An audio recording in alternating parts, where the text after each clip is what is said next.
And what we learned by doing this is that, wow, our kids really stepped up to a whole new level when they were surrounded by high level competition. Because they're kind of used to being some of the best in kind of, average teams, right? But it was really neat because their self-images have gone up. Yeah. Like their motivation to try and work hard, even just the level of them being able to effectively communicate with their coaches and stuff like that has all stepped up. Hello, everyone. We are Greg and Jacquie Francis, and welcome to High Performance Parenting, where our passionate goal is to encourage you to raise champion children in a crazy world. Every week, we will bring you multiple episodes from our extensive experience of raising our six happy, healthy, successful, godly kids who are confidently equipped to win big in life. We deeply believe that any parent who is provided with the right knowledge and continual support can raise amazing kids. And when they do, all of our futures get better. If raising up future generations of absolute champions matters to you as much as it does to us, here's how you can contribute. Like and share this podcast with everyone you know. And together, let's embrace this journey of raising champion kids in a crazy world. Hey guys, welcome back. Excited to be here with you guys today. Actually, back in the studio is my better half. That did not go. That did not go. Hey, people are excited that I'm back. I'm sure because they've missed all your jokes, huh? Maybe. I doubt it. I think they felt relief for a while, but the kids brought some. Kids brought some. So let's tell the truth. All right. We were at an event this weekend, and somebody came up to me in the hallway and said, Greg, I love your wife. I love your wife. I love Jacquie Francis. That's what she said. And I said, okay. You didn't say you too? And she says, but I need to talk to her about something. I'm like, okay, what's that? And she said, you actually are really funny. And she needs to let you tell more jokes. Bum bum. It's not a joke. It's the truth. It's the truth. And then what happened? We were on stage in front of hundreds and hundreds and hundreds of people. And you said, I don't think Greg's funny. I don't think Greg's funny at all. Does anyone here not think Greg's funny? Nobody raised their hand. The whole crowd raised their hand. They did not. You obviously had the lights in your head. Oh, it was on my head? On my head. Whatever, both, I guess. I don't think so, Greg Francis, but that's okay. Like, we all appreciate you. All right. Well, speaking of being funny, I do have something to ask you. Honey, what do you get if you cross an angry sheep with a moody cow? What? An animal that's in a bad mood. Wow. Wow. Gosh, I've missed these. You laugh. Why do you try not to laugh? They're not that funny. It is funny, and you know it. I just can't believe the amount of time you take to find these jokes. It doesn't discourage me when you tell me I'm not funny. It just makes me try harder. You know that, right? Okay, but then if I start encouraging you, you'd be like, babe, thanks so much for encouraging me. Like, I love this. Yeah. Well, anyways, what do you want to talk about today? Oh my gosh, we've been busy lately. We have been. I mean, it's not really any different than any other time in our life. It's always some form of busy in some direction, isn't it? I was wondering about this, actually. Greg and I were sitting at home. We were in our kitchen area. What was it, like about 2 weeks ago or something like that? I don't know. Maybe 3 weeks ago now. I always say the other day, but really it could be like, 6 weeks ago because it all flies by so quickly. Yeah. But we were just discussing, like, when do you think things will calm down? Like, when do you think things will get calm and we will, quote unquote, have all of our ducks in a row? But how do you define how do you define calm? This would be a good question. I don't know, but we've been married 20 years. Yeah. And I'm still wondering when that time is coming. Yeah. And what was your response to me? I think it's kind of like one of those things. It's wherever you go, there you are. So embrace the craziness.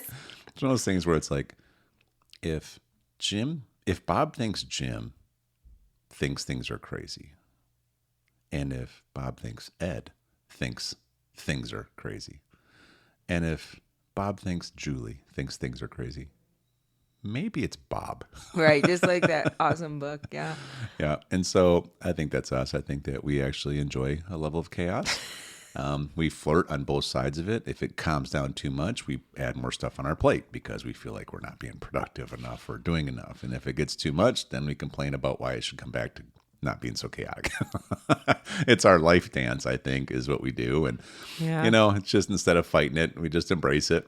Right. And, but it made me start thinking, how many people out there that are, working at a high level in their life, that have a lot on their plate, quote unquote, and that are doing a lot in life with kids, family, everything else.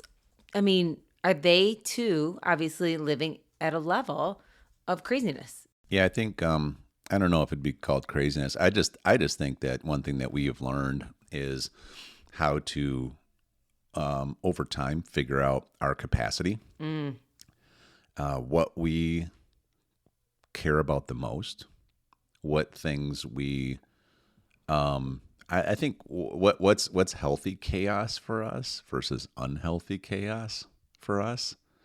Like for instance, so here we're in. At this point, we're recording this 2024 January, right? And we've already mapped out our calendar for the year. Mm-hmm. I mean, we have 90% of what we're going to be doing this year, the big chunks anyways, mapped out. We have kids' sports. We know which seasons they're playing. We know what days they're playing and practices. We have how many sports they're going to be in. We know we have some of our key big family trips this year based on, honestly, really around the sports schedule. The months that are free. We have business events that we have in the calendar. And, there's like these different levels of chaos that we're willing to accept. When we didn't have kids, we filled our calendar with a ton of business events, right? Mm-hmm. Lots of just like foundational growth to get our future more in place to prepare us for a family. And that was our level of chaos that we wanted at that time. It was busy. We pushed ourselves. We could have done it probably less, but also at the same time, we kind of knew what we were working towards. And like right now, our biggest level of quote unquote, what's the word I want to say? Accepted chaos, I guess. Welcomed chaos, maybe is a better way to say it, is, the kids' sports schedules. We're just in a season right now with our kids are between, 5 to 14, almost 15, which is crazy, coming up in 2 months. And they're really having fun when engaging in local sports. And so, our chaos right now revolves around putting them in sports, being part of it at the level that we can be. You and I tag teaming between some kids going to some directions one night of the week. I'm going, we're taking the other kids in another direction. And but the point is, as much as that is chaotic, we enjoy that chaos. We've chosen that chaos, and it works for us in this season right now. Now, on other sides of the coin, the one thing we're not really willing to do right now is too much business chaos. Meaning for traveling in particular. We still do what we do, but we do most of what we do virtual now. Why? Because we're in such a family season.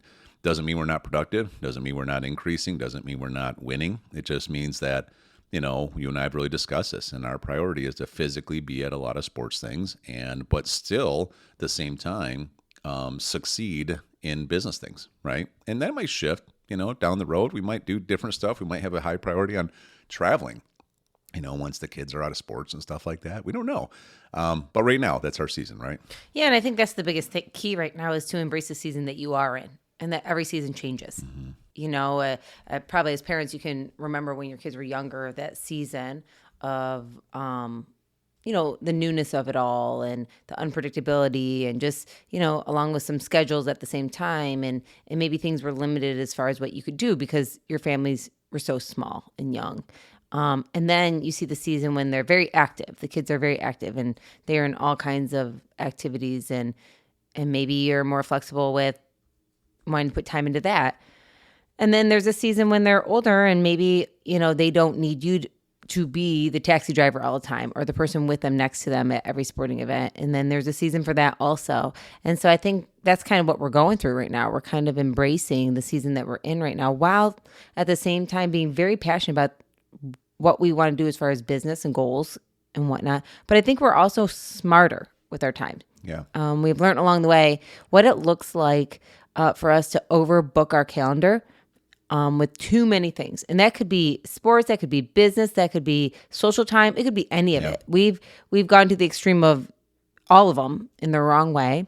And it has caused us a level of chaos that we do not enjoy. Yep. That, in fact, we resent or dislike doing any of it.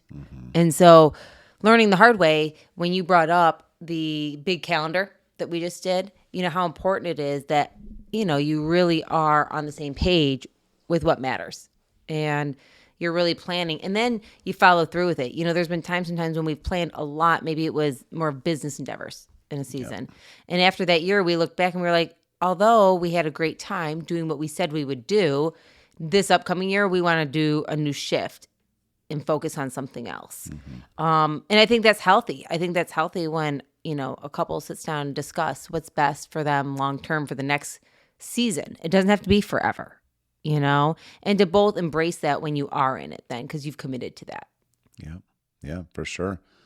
And, it's even like right now we're in our Florida home, which the process of getting this home was when we used to live in Wisconsin, and we just kind of over time just always had a desire to have some warm weather in the winters. And then it was a process. So it was a couple years of coming down and exploring and finally finding a community one. Then it was a year and a half of having it built, but we came down and kind of enjoyed that process. And yeah, and then, we enjoyed the last couple of years, and we've already told the story a little bit about how we ended up in Boise, but now here we are. And as much as we want to have, Florida sun for 4 or 5 months of the year, the reality is whether we live in Boise, and this is kind of a long distance now for traveling, or not, I don't know if it really makes sense, because how do we get the girls in tennis in the spring, and all the other sports that we have going on? Like, we really only have 2 months of the year now that we have a window where they're not in some kind of a consistent sport. And so that's not enough to really justify having a Florida home for 5-6 months of the year, right? Yeah, I think it's just, again, this season now. Yeah. Just embracing and appreciating. So maybe you're out there and you're thinking, oh, and this is something that actually we had to process and go through ourselves and still are processing a little bit, I guess. But the moral of the story is that, each season, whether you thought it was going to last longer or you thought it would be shorter sometimes, to embrace the season that you are in. I heard one of our friends say a while ago that, embrace the season that you're in, because most likely you're going to want that season back again. Yeah. And so, I think if you're sitting out here and you're thinking to yourself, my gosh, I am in that same boat. Like, a season is changing. And whether I wanted it to, or it needed to, or it's just the best decision for us to start seeing the positive in it. Like for us personally, we really thought, okay, we're going to have, 4 or 5 months, 6 months, I guess, really, in the warmth. But we're now looking forward to new places we can explore around our area where we've been now positioned, that are going to have warm weather for us, that we would have never had the opportunity to do so, most likely, because it just would have been such a distance for us. It would have been just kind of inconvenient for us at one point. Yeah, we're just getting more creative. I mean, it was really a real lesson to us this past year, though, when we moved to Boise. And we just decided, okay, well, first of all, we went there because we knew there was a strong community, which was going to be a lot of fun for our family. Because the reality is our kids are, especially our oldest girls, they're getting to an age where they need some community. They want it. And we wanted to put them in a good community with some good people with very similar kingdom values. Yeah, very healthy. You don't find that everywhere, And so once we did, we were willing to take that sacrifice and put ourselves in a position to get our kids raised up in a good community, not just in our own home. And but then as we said, okay, well, let's try some local sports. And it was kind of an experiment. We've done local sports in different towns, but again, it wasn't the same caliber, I would say, of competition, et cetera. Right. And what we learned by doing this is that, wow, our kids really stepped up to a whole new level when they were surrounded by high level competition, because they're kind of used to being some of the best in kind of average teams, right? But it was really neat because their self-images have gone up. Yeah. Like their motivation to try and work hard, even just the level of them being able to effectively communicate with their coaches and stuff like that has all stepped up in ways that we would have never had the opportunity to put them in had we stayed where we were. Yeah. Yeah, for sure. And so once we experienced this past year, that's when it would really open our eyes. And again, to speak to the crowd out there, this is where some of flexibility comes in. It's like, I feel like you do the best you can with what you currently know. And whether at that time, a few years ago, we're like a Florida home plus a Wisconsin home is going to be great. And we'll get our kids into different camps and everything else. And now the desire is different, right? Yes. And so here we are. And then as we experimented, originally we moved to Boise. We thought we'd still keep Florida for at least another year. But the reality is we started engaging in it, and the sports thing really kind of took off, and it just brought a whole new dynamic to our kids. And the community that we're part of and now. The community. And so the church and stuff just changed our whole perspective on what it's like to have a community. Yeah. And so we had to make some choices around that. But we'll talk about it in the next episode. All right.